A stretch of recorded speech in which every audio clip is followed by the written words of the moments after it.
d'éviter d'avoir d'autres erreurs encore. Eh bien, vu comme ça paraît pas si compliqué que ça. Mais dites-moi, Patrice, est-ce qu'on ne pourrait pas donner quelques petits conseils au contremaître afin que l'entretien se déroule toujours aussi bien?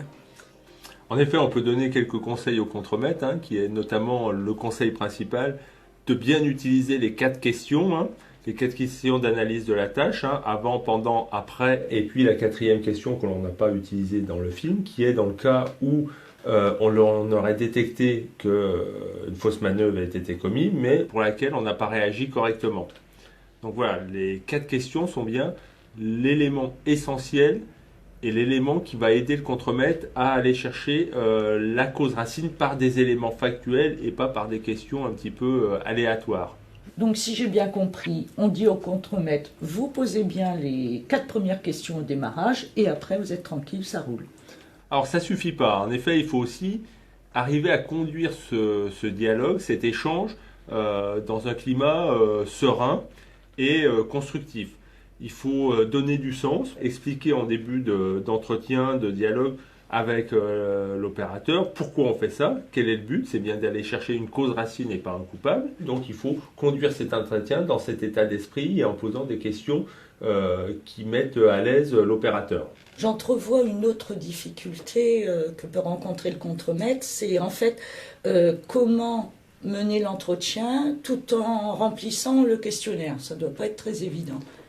Alors on peut aider aussi les contremaîtres en leur donnant quelques petites astuces pour remplir le questionnaire. En effet, ce n'est pas forcément un exercice facile que de remplir en même temps que d'interroger et de conduire un discours. C'est déjà de remplir au préalable les parties 1, 2, 3 qui sont le contexte de cet entretien.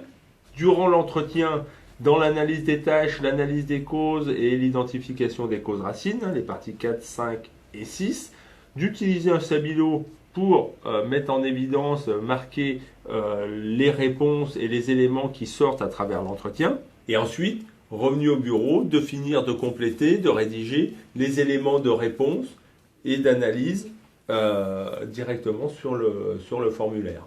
Et c'est fini.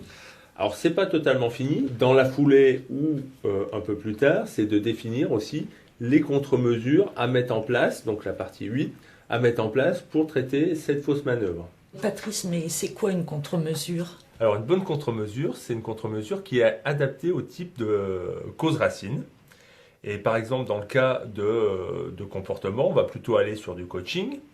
Par contre, dans le cas où l'opération, la tâche n'est pas facile à faire, on va chercher à la simplifier, éliminer des éléments de cette tâche pour la rendre plus évidente, plus intuitive. Les solutions, c'est de mettre en place des détrompeurs, ce qu'on appelle aussi des pokayoke, utiliser du management visuel, aussi bien sur la machine que dans l'environnement, pour arriver à avoir quelque chose de vraiment évident et intuitif.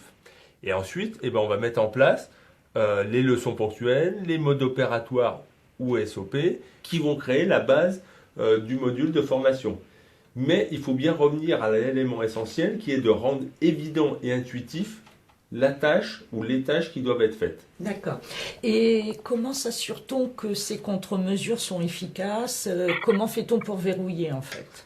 Alors pour s'assurer que les contre-mesures sont efficaces, il faut mesurer, après avoir fait les contre-mesures, le résultat de ce qui a été fait. Donc pour cela, on va reposer les 4 questions de façon à voir quelles sont les réponses apportées par les opérateurs. En fonction de ces réponses-là, on va peut-être identifier encore quelques écarts et donc on va pouvoir mettre en place quelques mesures complémentaires ou adapter nos précédentes contre-mesures pour vraiment combler tous les écarts.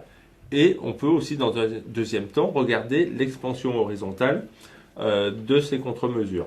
Donc si je résume, pour bien mener un entretien, premièrement, on pose le cadre, on explique à son collaborateur pourquoi on se réunit aujourd'hui.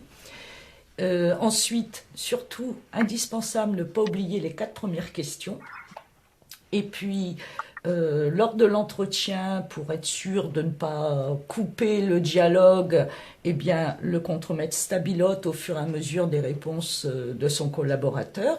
Et tranquillement, dans le bureau, avec son collaborateur, on vérifie que c'est la bonne cause racine, on cherche les actions correctives, et puis, quelques temps après, avec du recul, on verrouille, on s'assure que tout marche bien. Et c'est exact. C'est tout à fait ça.